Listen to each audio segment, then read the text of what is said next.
Hi, everybody. Um, Sorry I couldn't be there with you today. I'm making this video so that you have some information about how we're going to start this unit 7, vertex form and quadratics. Same thing, we've got all of the quadratics. So far, we've got standard form, which is y equals ax squared plus bx plus c. That is our standard form.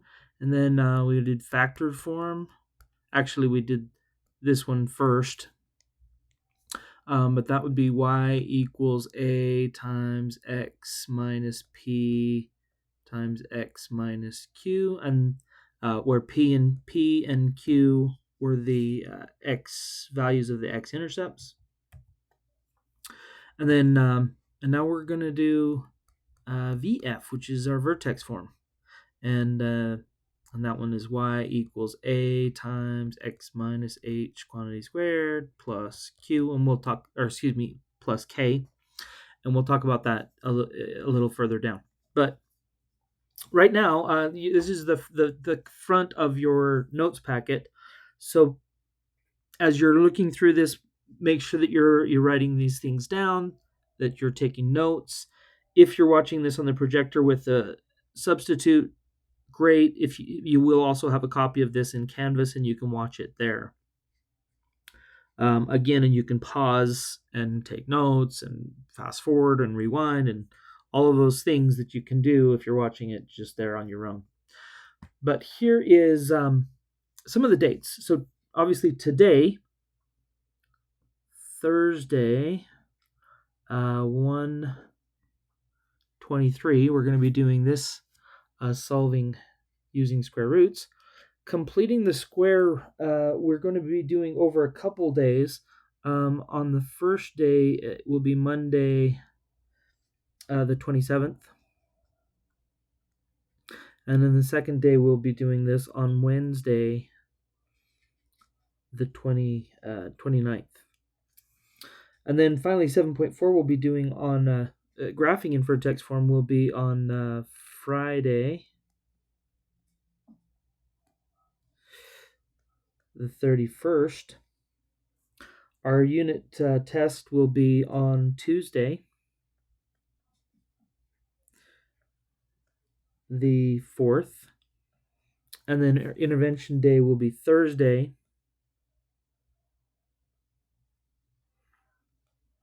the 6th.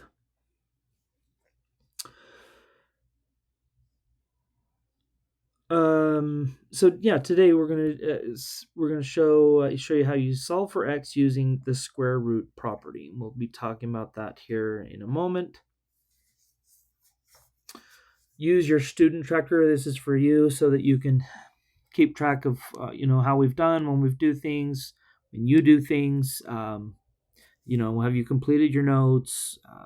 What did you get when you finished the assignment on Canvas? Did you show your work on the assignment? Yeah, I did. And then how am I feeling about this student reflection, solving using square roots? Yeah, I feel pretty good. I feel really good, actually. Or I definitely need to spend a little more time, but I'm kind of getting it. I don't know. I have more doubts. And wow, I don't get this at all. I really need some help. So you use that reflection. It's good for you to kind of gauge on, do I look for that extra help? Do I go and spend more time with my teacher? Or look for help from somebody else? All right. Just real quick off to the side. This question right here might ask, this is some number multiplied by itself. And so if I put it in an equation, I said, hey, what number multiplied by itself is 9? And generally, I get the answer 3 from students, because they know 3 times 3 is 9. And they're not wrong. However, there is another answer. Pause for a second here and think, what other number that when you multiply it by itself, you would also get 9 other than 3? Sometimes I have students say 1 and 9. Well, yes, definitely 1 times 9 is 9, but those are not the same number. All right, hopefully you've got it. The other number is -3. And so we'll come back to this idea here in just a second. But basically, let's go over here. It says, what do the zeros of a quadratic tell you? They are the x values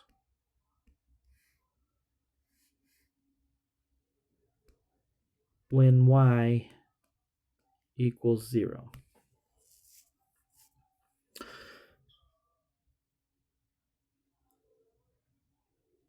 So basically,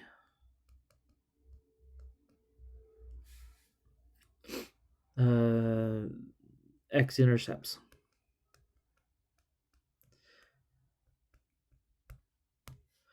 They're not exactly the same. So like a 0, for a 0, I might say, hey, the 0 is, let's say, x equals 5. But if I said the x-intercept of that same kind of point, I would write it as a point, and I would say that's 5, 0. So we refer to the zeros as being the x values of when y equals 0. What does the leading coefficient help you know? If a is greater than 0, which is to say if a is positive, then we can say the parabola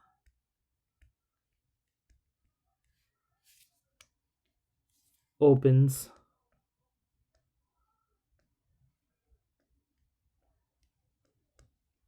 up. But if a is less than 0, or if a is negative, then we can say the parabola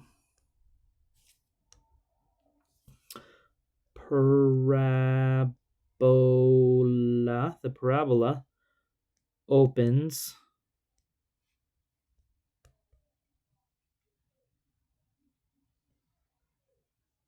down. Same as the other values, same as the other equations, right? If you wanted to think about this, we first studied factored form.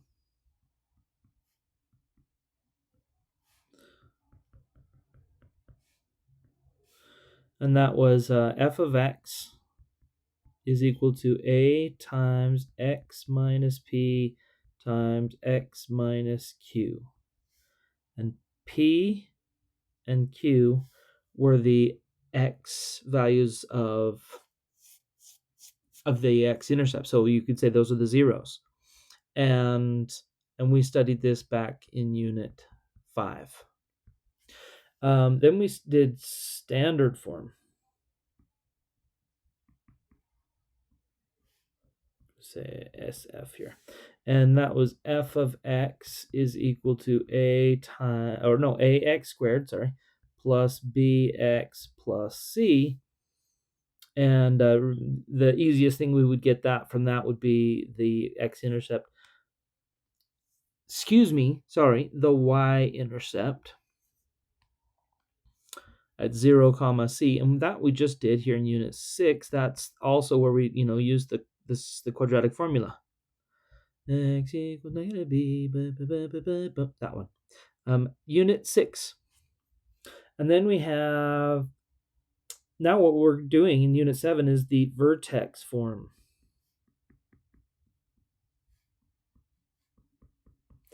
And that is f of x, with any of these we could say y, is equal to a times x minus h squared plus k.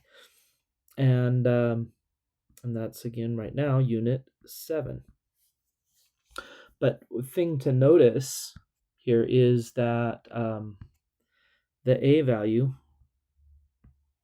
is there, and it would be the same for any one of these. You can convert from one to the other, and that a value will always be the same.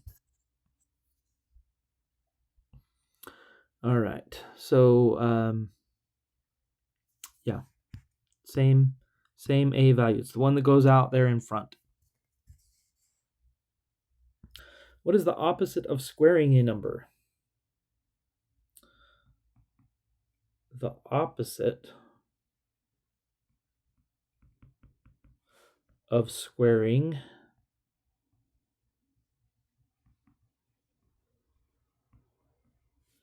is taking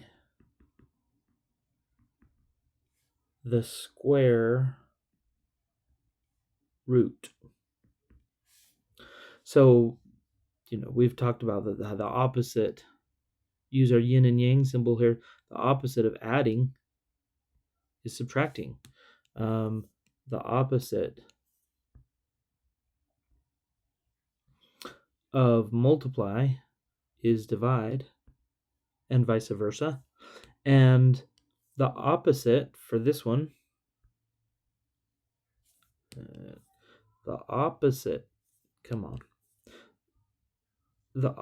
of squaring a number is taking the square root.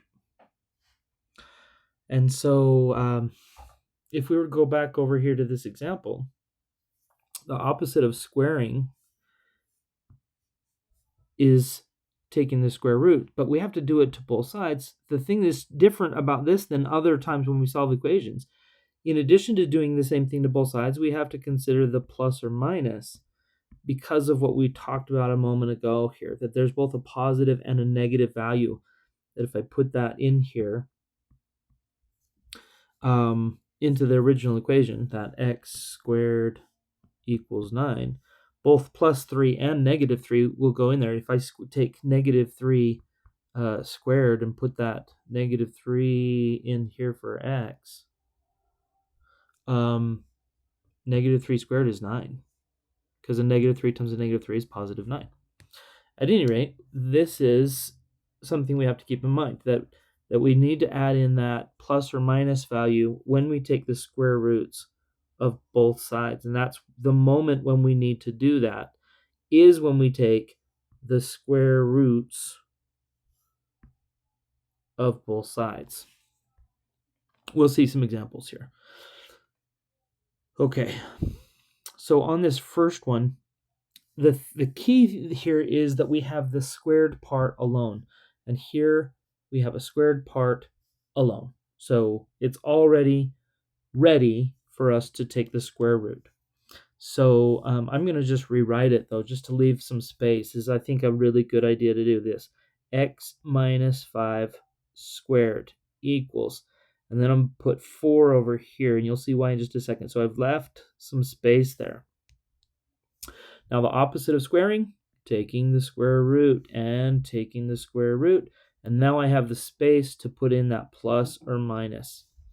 And then I'm just going to kind of simplify. This square root cancels this square, and I'm left with x minus 5 is equal to plus or minus, and the square root of 4 is 2.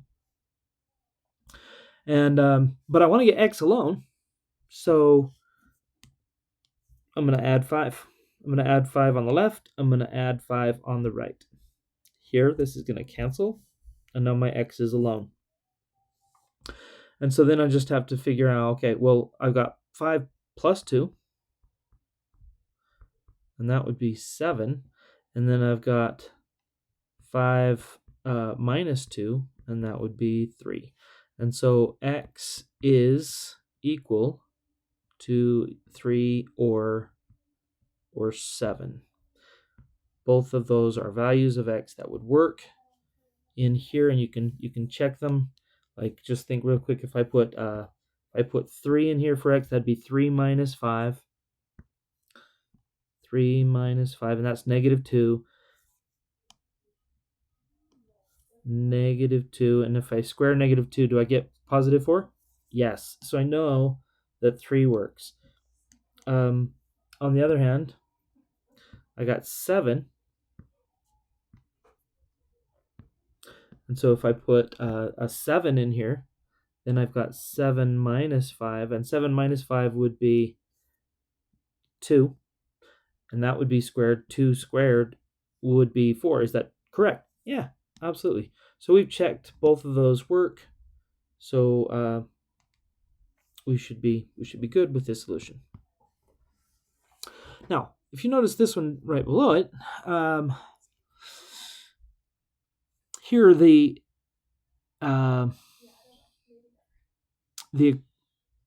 equation, the squared part is not alone on this side of the equal sign. It's got this minus 12 with it. So, and before you take the square root, kind of just treat this like the variable that you need to get alone, like x or y or a or whatever. We need to get this part, the squared part, alone. And so I'm going to add 12.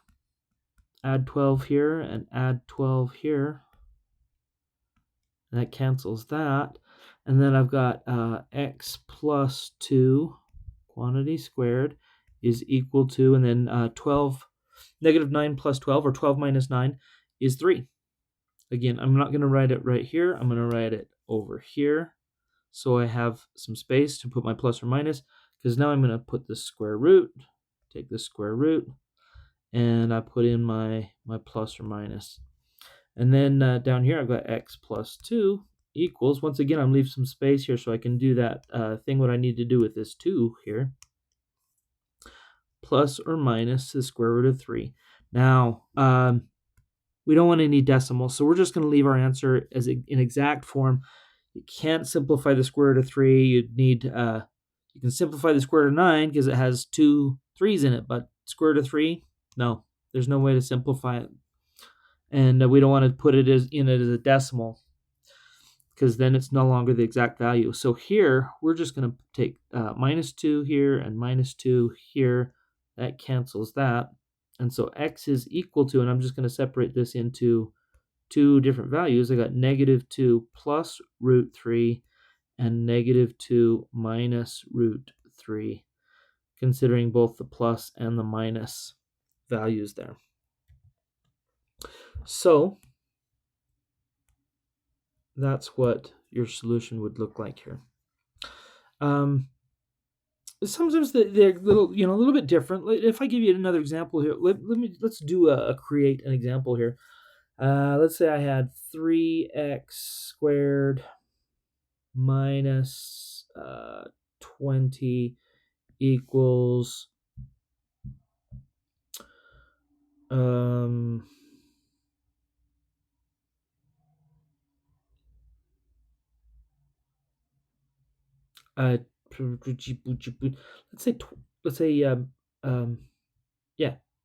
25. So then I'm gonna add 20, because I want to get this x squared alone. The squared part in this case is not in parentheses like the other 2 examples. It's just that. It's just the x squared without the 3. And so we're going to add 20, cancels. 3x squared then is equal to 45. Now I'm going to 3x squared. I want to get rid of the 3. That's 3 times x squared. So the opposite of multiplying by 3 is to divide by 3. And now x squared is equal to 45 divided by 3 would be 15. And now that I have the squared part alone, I can undo that square by doing the opposite of squaring, which is taking the square root. So here, I'm going to take the square root and the square root. I've left that space there so I can put my plus or minus. And x then is both the positive square root of 15 and the negative square root of 15. And I can't simplify it because 15 is has only 2 prime factors. 3 times 5, I only have 1 3. I only have 1 5, and I would need at least 2 in order to simplify it. So these are the 2 solutions, number 1 here, number 2 here, and There we go. All right. Now, on this error analysis, you think about what you would do to get this squared part alone. I would take this minus 2 and add it to both sides. But if I did that, if I add 2 here and I add 2 here, then this would give me 18. Okay, looks good so far. And over here, that would cancel that, leaving this part alone. Okay, great. That seems right so far. We'll go check on the first step. Now from there, doesn't really look like there's any change here. So let's think about what they would have done, should have done. I think in order to get from here to here, we would take and write x minus 5 squared equals, and we would leave some space in between the 18 and the equal sign. We take the square root and the square root and put in our plus and minus. And that would give us x minus 5 is equal to plus or minus the square root of 18. And it appears this and this are equal. So far we're good here.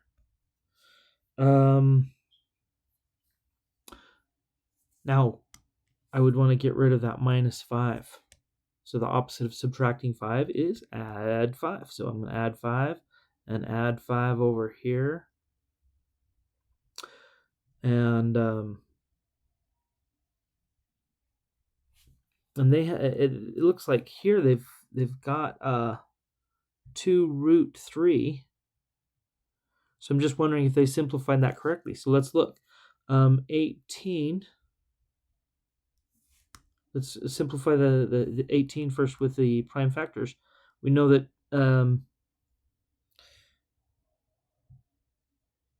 2 goes into 18 9 times. And then 2 goes into, no, 2 won't go into 9, but 3 will. And 3 goes into 9 3 times, and then 3 goes into itself 1 time. So looks like we have 2 3s. So if I wanted to rewrite the square root of 18, I could rewrite it as the square root of 2 times 3 times 3. And it looks like those 2 3s will come out.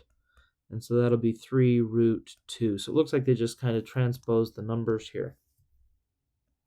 So if I change this to 5 plus or minus 3 root 2, then down here as well, 3 root 2, then that should be fine. And remember that this is, the two numbers are 5 plus 3 root 2 and 5 minus 3 root 2.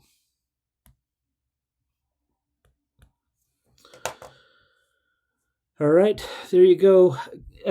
Again, if you've watched this through once, whether that's together as a class or individually, and you still don't really understand some things, or you needed to repeat some things, you've got it in Canvas.